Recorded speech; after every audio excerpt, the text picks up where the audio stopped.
everyone, welcome back to another installment, the second episode or installment into my life experiences videos.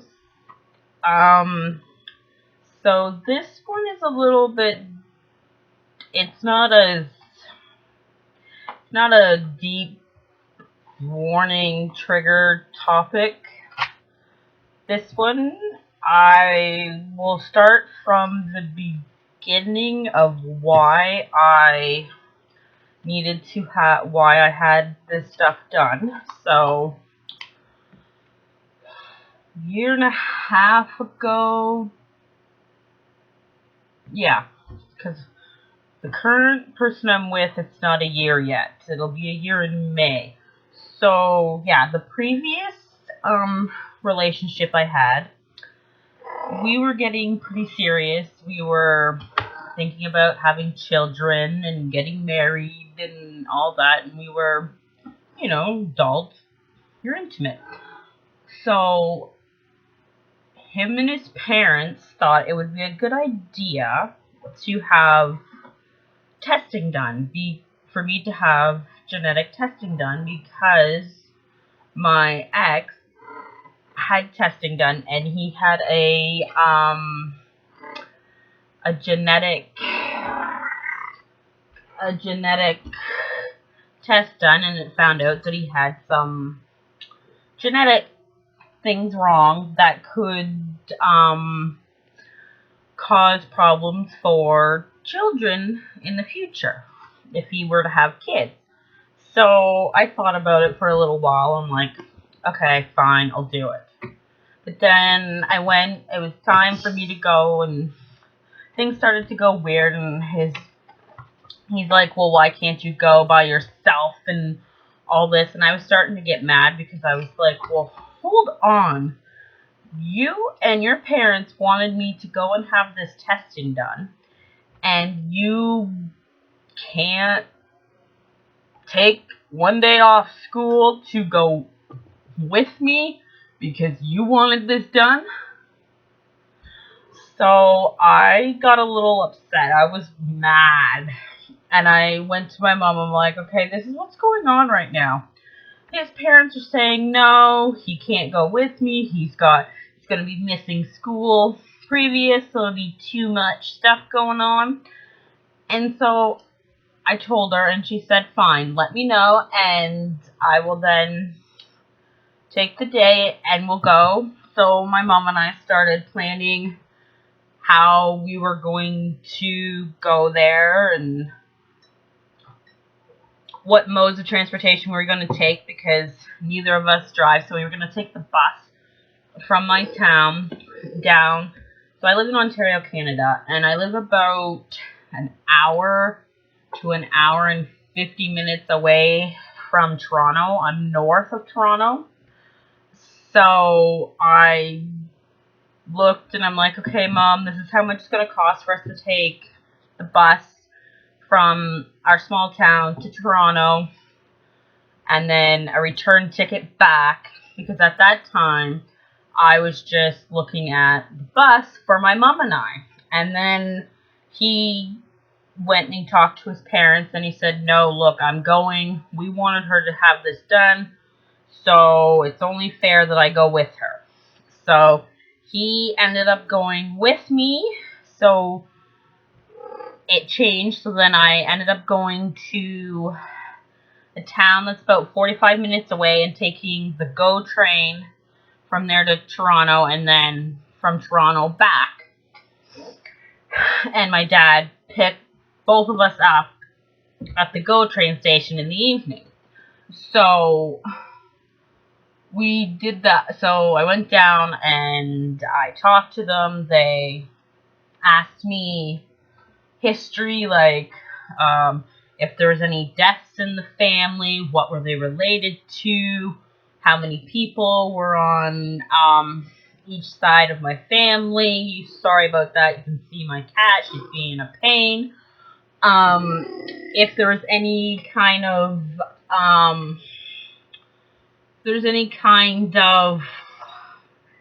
like disabilities or anything in either side of the family, if there's anything genetic, like, so I had to say that diabetes runs in the family, on both sides. My mom had a cousin that had Down syndrome. Myself, I had learning disabilities and mental health issues. So, like, I suffer from depression and anxiety, and so they needed to know all that. They needed to know absolutely everything you could think of. They wanted to know everything about your family history. When this person died, when they were born. And it wasn't just, like, my immediate family. So it wasn't just, like, my mom, my dad, and my brother, and myself. It was aunts, uncles, grandparents. Like, it was a lot of stuff. A lot. So they did all that. They looked at my hands. They looked at my spine. It was just really weird. And then before we had to go back and catch the train, I had to go across to... So I went to a hospital, and one part of it was genetic testing, and then I had to go across the street to the actual hospital to get different types of...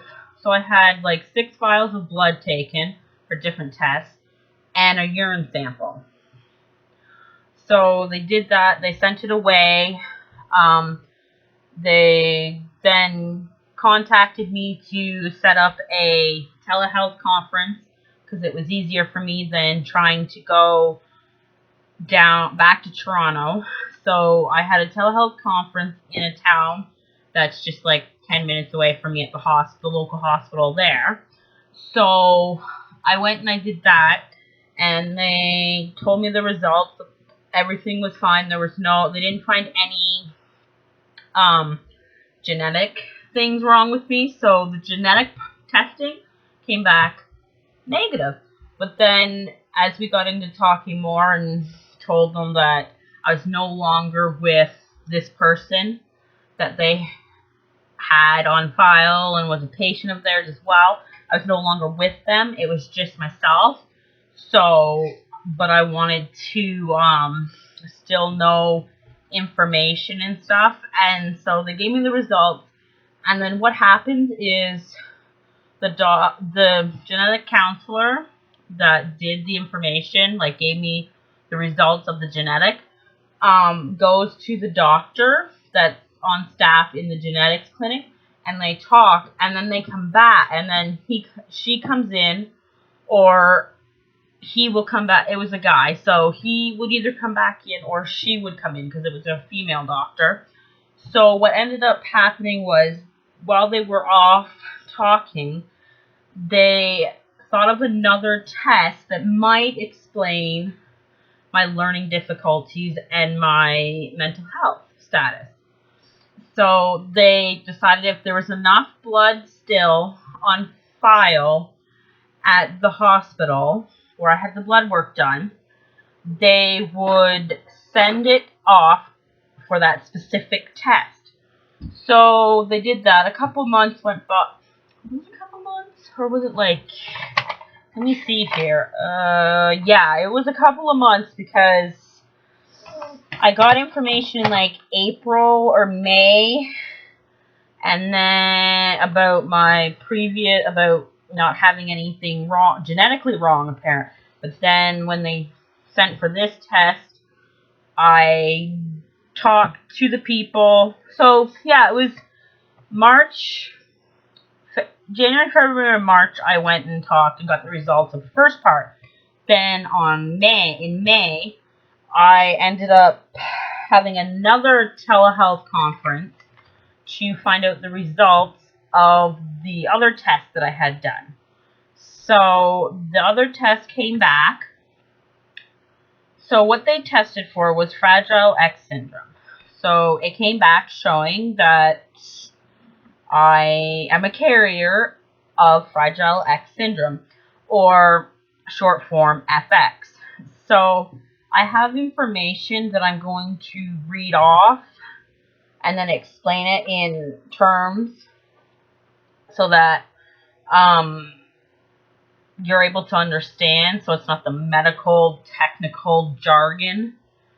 Because even I have problems with the technical jargon. So the first part of this, it says, I'll tell you what it says. It says, Fragile X syndrome is one of the most common genetic causes of intellectual disability. So here it's going to explain about boys and then girls. So boys with FX tend to have some characteristic facial features and mild to severe intellectual disabilities. They also often have behavioral concerns, including autism. Then girls with FX can show many of the same features as boys, although they are usually milder. Learning ability can be quite variable, ranging from normal intelligence to mild or sometimes even severe intellectual delay. Even with normal intelligence, girls with FX may have specific learning disabilities or emotional concerns. So, what this is basically saying is that in boys and girls, we can have facial features. So basically, I don't like using this word, but it basically back when my parents were growing up, anyone that was different, that had facial, they were called retarded. And so that's not the word I like to use, and that's not a word we use anymore because it's not correct. It's not nice. So they could have like Down syndrome where their face is not, they have a different facial features and stuff. So something like that. And boys can also have, so when it says about including autism, so they can be on the autism spectrum. So, or it could be as severe as the child not being able to dress, bathe, clothe, or look after themselves. They need a caretaker basically to dress them, feed them, bathe them, clothe them, like all that stuff. So that's basically what it's kind of in a nutshell what they're saying in that paragraph. And then the next paragraph gets into more technical, talk about the chromosome and what chromosome causes this to happen. So FX is caused by a mutation in the FMR1 gene. The FMR1 gene is found on the X chromosome. Our bodies are made up of millions of cells. In each one of these cells, we have 23 pairs of chromosomes. Our chromosomes contain the genetic material or genes that are the instructions that tell our bodies how to develop and grow. We receive 23 chromosomes from our mother's eggs and 23 from our father's sperm. One of the pairs is called the sex chromosomes. Women have 2 X chromosomes and men have only one X and one Y. Women therefore have 2 copies of the FMR1 gene, while men only have 1. So basically, we're getting 23 chromosomes from our mother's egg and 23 chromosomes from our father's sperm. So what happened with me is that mine mutated. So I have a mutated chromosome. Does it explain that in here?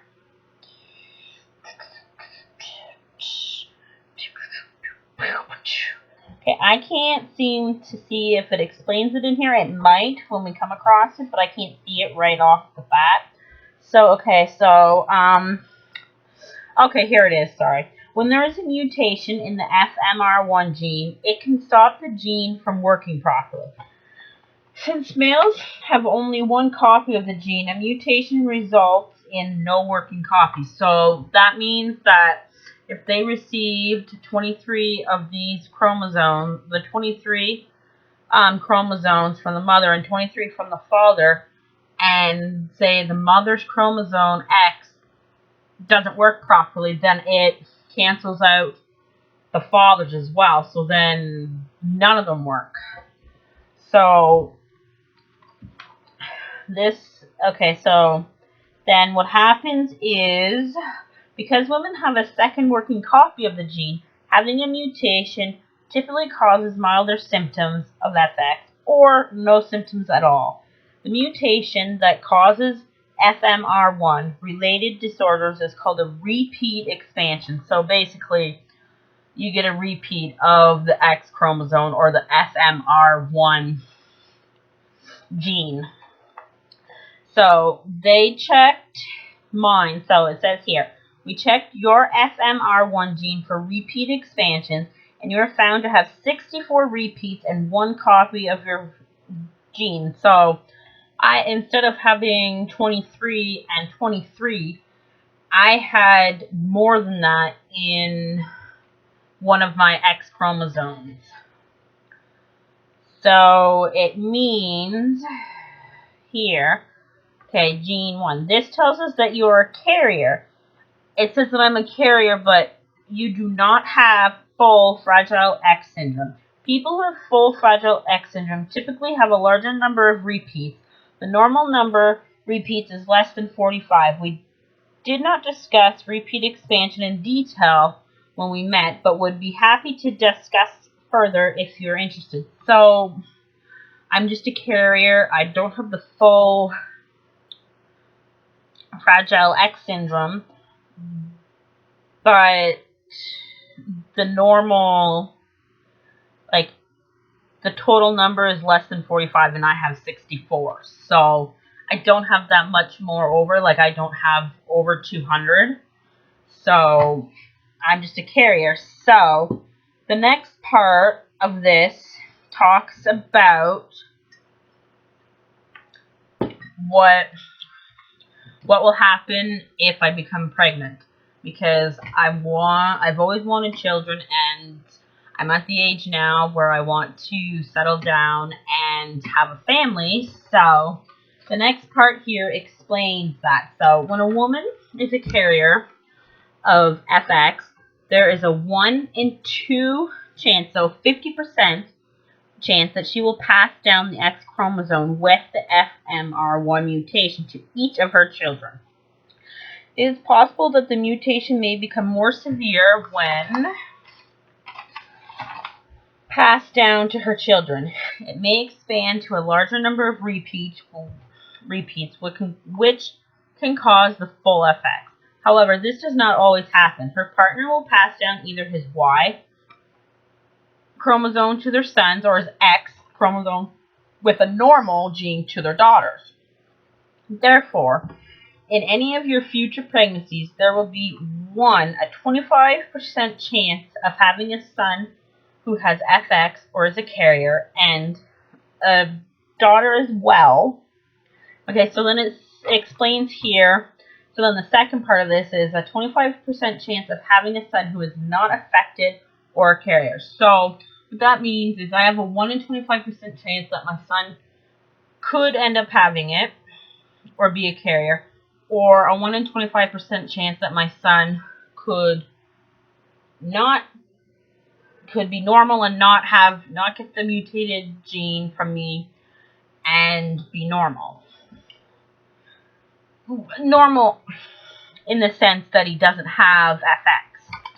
So then it goes on, and it's explained exactly the same way for the female as well. So that's that part. And they also recommended that if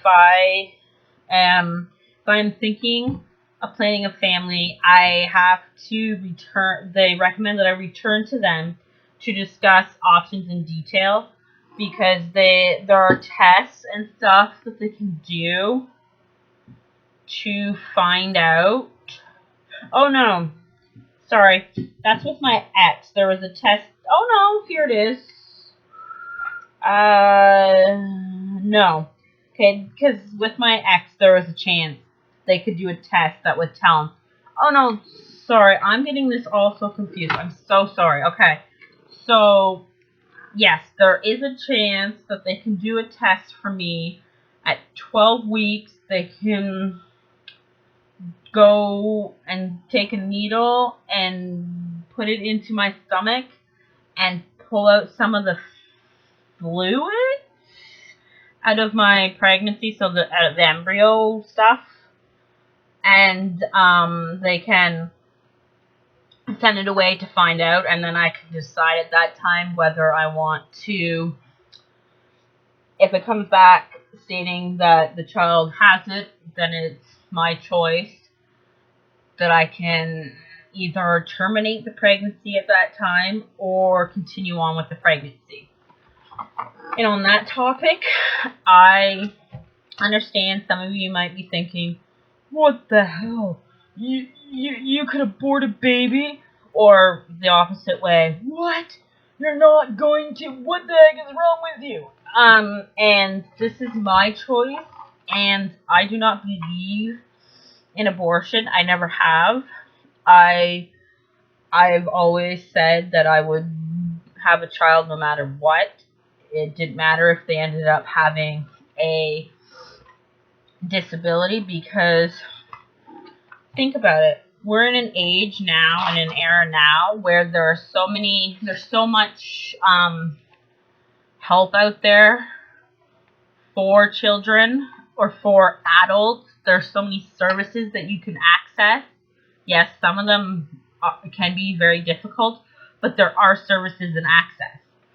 So it's not like back in the 60s and stuff where there wasn't much information about it.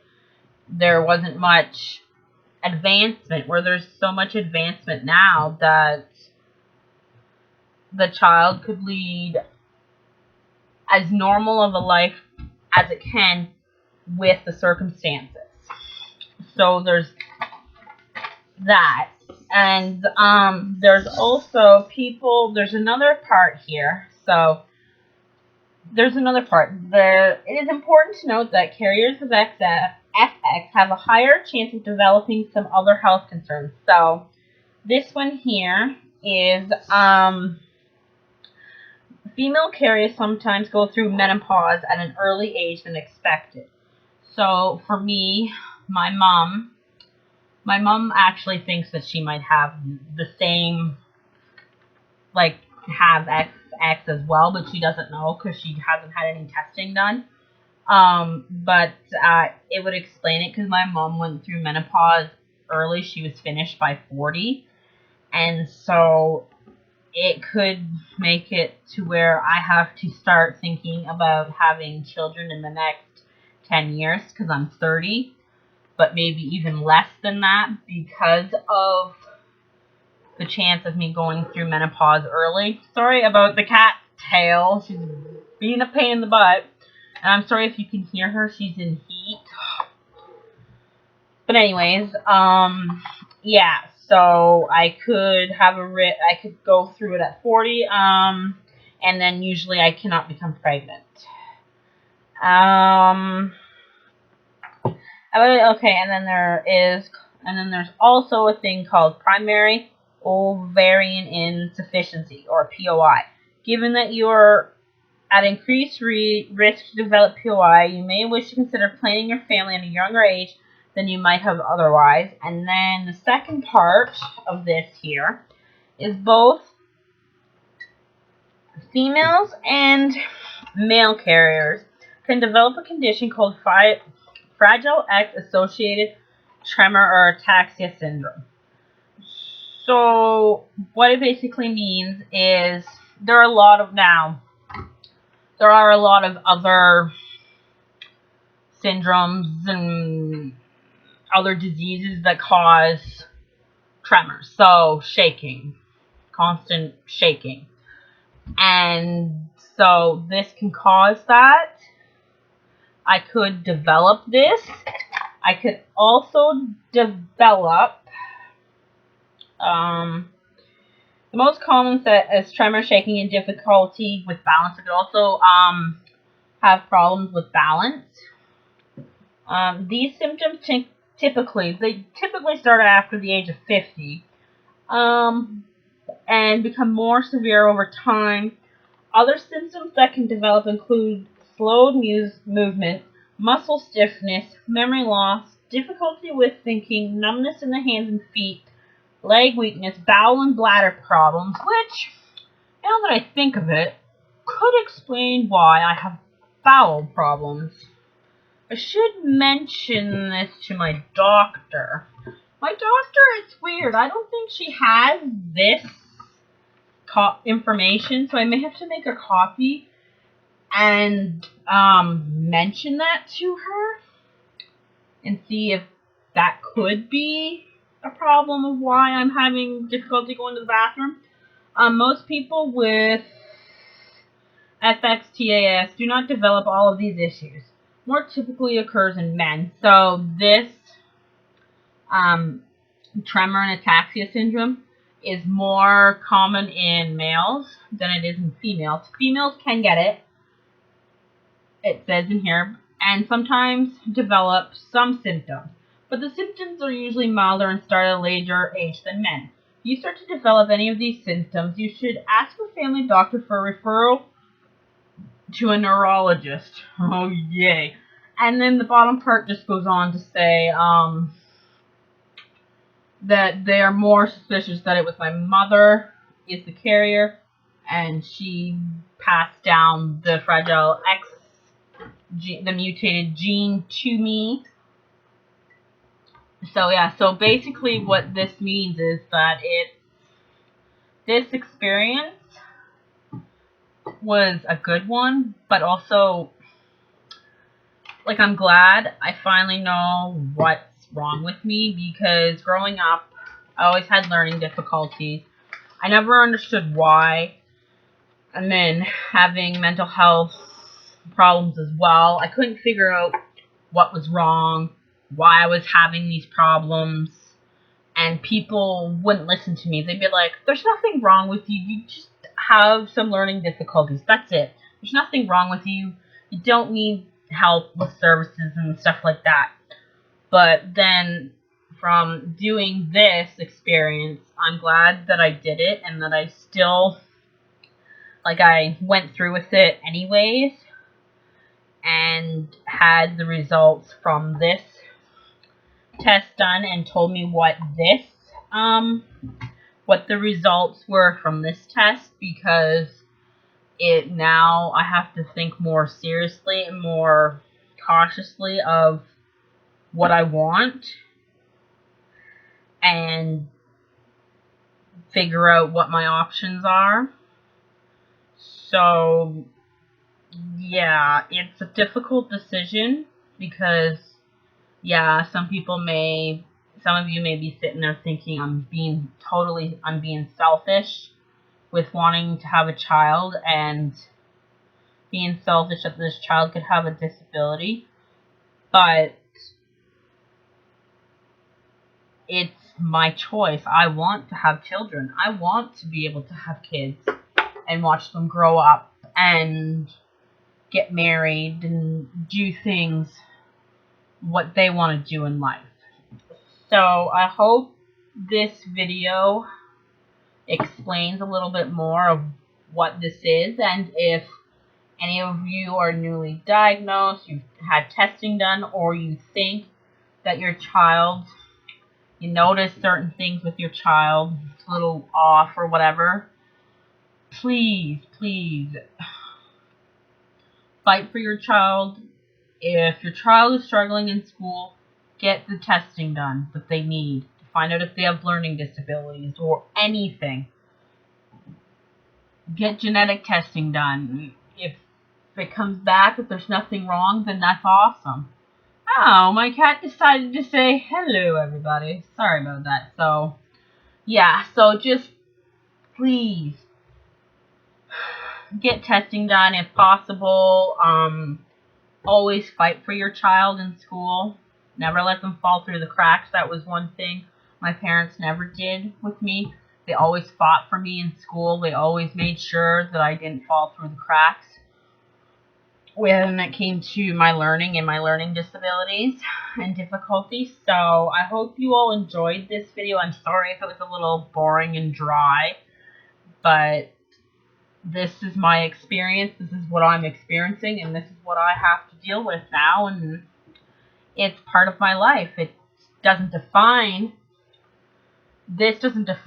me as a person, it's just part of me as a whole. So I hope you all enjoyed this, and I will see you all later.